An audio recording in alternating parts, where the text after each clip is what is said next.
Ihahain na ni Senador Bam Aquino ang panukalang People's ang detalye sa ulat ni Biang Capiedad. Aquino ang People's Fund Bill kasunod ng panawagan na ibasura ang Priority Development Assistance Fund o PDAF o pork barrel.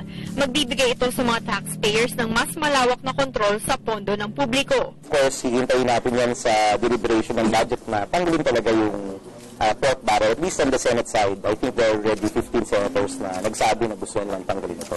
Sa ilalim nito, bibigyang pagkakataon ang mga nagbabayad ng buwis na ilagay ang 5% ng kanilang income tax sa mga institusyon na aprobado ng DBM, gaya ng isang accredited charity o civil society organization, isang prioridad na national o local government project at isang lehitimong political party.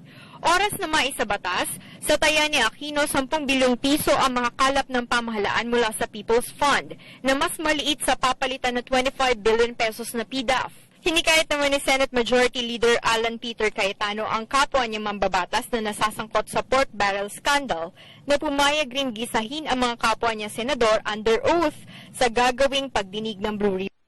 Yung pag-ililibot kasi o paglilib ay nasa discretion ng bawat senador. Wala kami kapangyarihan na yung kapwa senador ay i-force na ilib o mag-inhibit. No? Pero kung tatanungin niyo ako, ang imumungkahi ko ay mag-oath din ng senador at payagan niya na i-grill din siya ng kapwa senador at ng ibang mga witnesses. Habang iminungkahi naman ni Senador J.V. Ejercito na ipasa na ang Freedom of Information Bill o FOI Bill na ani ay pinakamagandang solusyon sa mga illegal na transaksyon at scams sa pamahalaan. Para sa Telebisyon ng Bayan, Biang Capiedad.